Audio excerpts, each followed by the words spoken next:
Hey everyone, welcome back to my chatty, sassy corner here on YouTube, and we're definitely going to be getting a bit chatty today as we are talking about what I will call a popular, not necessarily controversial, but a popular topic on YouTube right now, and that is going to be quiet luxury versus loud luxury, old money versus new money, and my take on that.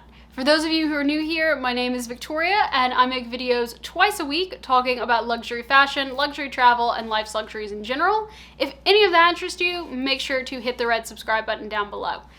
But let's get into this topic today because it's something that a lot of YouTubers have been talking about, how they love their loud luxury, they love their new money style, and that they see nothing wrong with that. And I agree with them. I see nothing wrong with that. But that is not my style.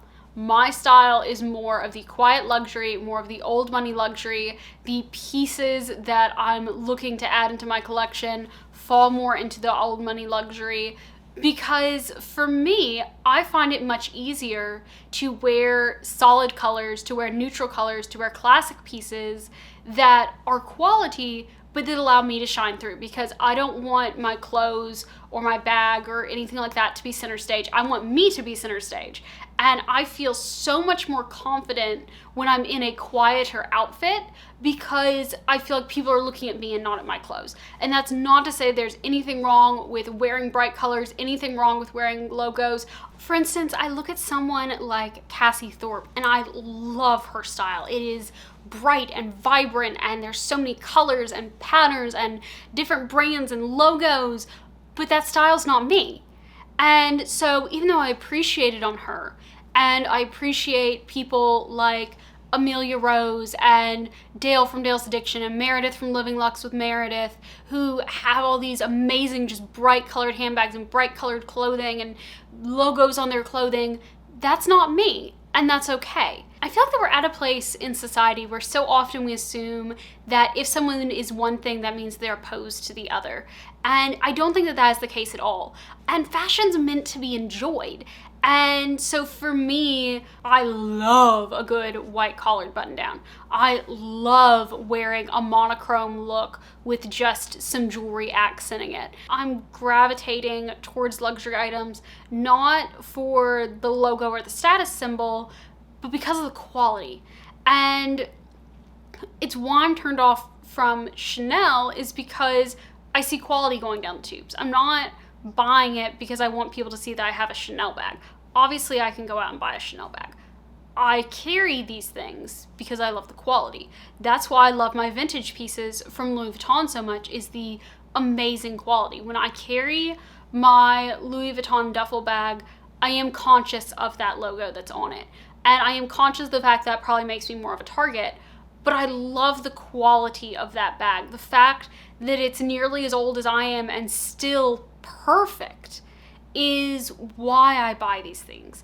I bought my trunk because of the heritage that's behind it, because of the quality of the piece that's still being made, and because it's a piece that I'll be able to pass down generation after generation in my family, and that makes me excited to have. It's the same reason why I buy high quality furniture, why I love high quality crafted wood pieces in my home, is because they're things that are going to last me my entire life.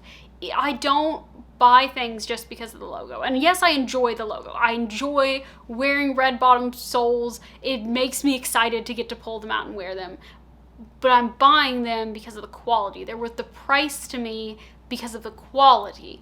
And I think that's where a lot of people come from who enjoy this quiet, luxury, old money style, is we aren't necessarily buying things because of the logo, we're buying it because of the quality. It's why we go with brands like The Row. It's why we don't necessarily want to have overly logoed clothing. It's why I've come to realize that as much as I love the Fendi Zucca print, I think it's called the By the Way jacket, that so many different people have, it's not something I would actually wear, and so I've taken it off my list.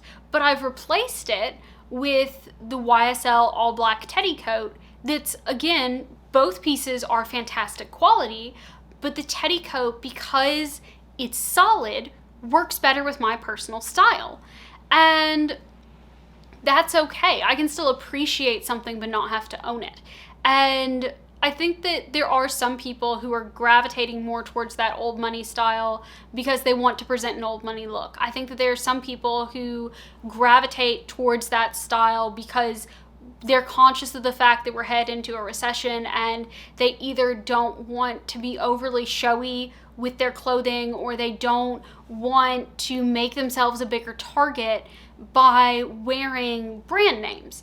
And I think that that's a valid reason to want to do an old money look. For me, it's just always been my personality. I've always been drawn towards the classics. I have a more classic style, and with the exception of my middle school, early high school phase where I just wore Hollister, Abercrombie and Fitch hoodies and Ugg boots all the time, most of the time, and for most of my life, my style has been very classic. If it's a pattern, it's something like a very classic black and white houndstooth. I've had a black and white houndstooth skirt, the same one, since I was in like 7th or 8th grade, because even then I gravitated towards classic pieces. Now, that's not to say that I don't enjoy wearing my Gucci GG monogram belt, but when I wear that belt is the sole star of my outfit. When I wear my Gucci baseball cap, that Gucci baseball cap is the only thing with any color on me. I wear it with very neutral, very solid look, and I make the hat pop, but I do that intentionally. In my last shopping vlog that I did, the all tan outfit that I was wearing, yes, I had on a Walford bodysuit because I appreciate the quality of that bodysuit, but the tan pants I was wearing, I've had since like 9th or 10th grade. And so they were a classic cut, they were a simple cut. The same thing with the Coach shoes I was wearing. Very simple, very classic style, goes with anything. I've had them since high school.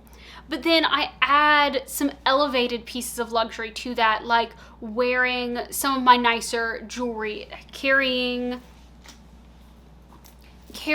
my Lady Dior, that when it's turned like this, if you don't know what a Lady Dior is, and let's be honest, a lot of people in the world don't know what a Lady Dior is. They might recognize a Chanel CC, or they might recognize a Louis Vuitton LV, but they aren't necessarily going to recognize a Lady Dior, particularly when it's turned around this way without the Dior charms. And so it's clearly just this gorgeous, incredibly crafted, beautiful leather handbag, but it's simple.